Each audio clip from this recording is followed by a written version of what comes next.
What's up, dude?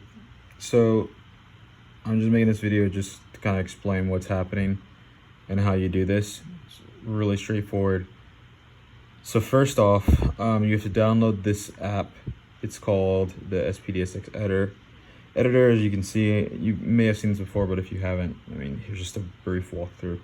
Like I said, I'm going to send you the link, so you have to download it, but it's basically drag and drop. So those samples, that zip file, excuse me, can't talk, geez, that I just sent you has all the samples that you'll need for Black Friday, Good Friday, Black Friday. And what it'll do is you'll drop them into this, and then when they're in there, you just literally drag them and drop them onto there. Once they're on there, they'll actually pop up like right here. So it'll actually have the name of it right there. You can name the kit, subname, all that stuff, like stuff that goes right here. And you can map it out however you want to. What I normally just do is keep the volume all the way up. I wouldn't touch the BPM. Honestly, all this stuff I normally leave alone. But yeah, pretty straightforward. The one thing that you will have to do, I don't know if you have it on your computer.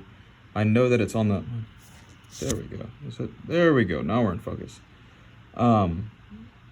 Yeah, so the one thing that you will have to do is online, you have to buy a license if you don't have one. The license is $39. Once you have the license, you can load it into here. You'll input your license token, and then it will work. You can't drag and drop without this thing. You can open it up, but you cannot drag and drop. So you have to have the license. But anyway, that's basically it. Let me know if you have any problems. I think Andy's coming to grab this computer, my work one, tomorrow, so that you guys will have tracks. And I will, if it's already uploaded to playback, I'll get everything set for you.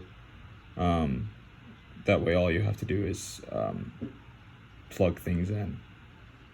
The one thing that you will have to do once you get it plugged in on playback, let me open this, is if you hold this down, it'll say MIDI map, and then I normally just MIDI map every song to the pad. And so I'll like click on this, and then I'll push the pad or the key or whatnot, and it'll show up a number there, and so on and so forth all the way across, and then it's mapped. So that's basically that. Everything's mapped once you plug it into the Ethernet cable. I'm gonna turn this off before I hand it to Andy, but you want your Wi-Fi off, because when Dante is connected to it, you don't want Wi-Fi on.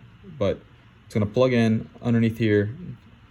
It'll say Dante virtual sound card. You will have to adjust your faders on this, and I'll probably do that for you tonight, as long as this is, let me actually try this. Oop, wrong thing. Open sublist. I'm not sure where Good Friday is, but I will load Good Friday. Here we go, Good Friday.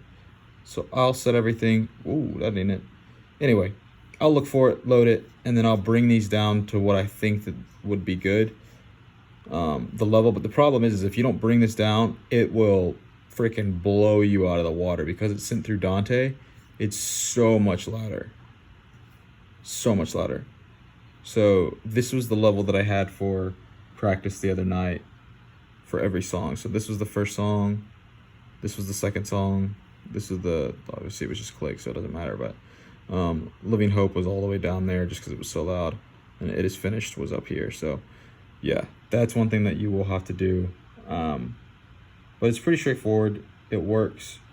The one thing that you might, another thing that you will have to watch out for is, because your Wi-Fi is off, once you download like your stuff, you won't be able to, like, say you want to add a click last minute, go ahead and do that beforehand.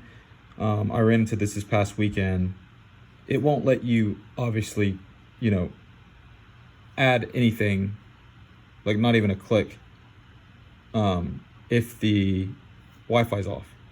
So what I did Sunday, because I didn't want to turn my Wi-Fi off and then, or turn my Wi-Fi on in the middle of service, to add that click for the, what the heck, Waymaker at the end of service. What I did was, when the Wi-Fi's off, you can go to edit, and then you can come into here and you can adjust the tempo and save it. The only thing is I had to remember after every service, hey, flip that back so that we don't go from that worship moment and it bleed into there in the wrong tempo. So that's the only thing. But I mean, it works. It's freaking good, and it won't fail on you. So that's that. Let me know if you have any questions. Sorry this video is so long. I just wanted to make sure that I over communicated it well. So all right, dude, later.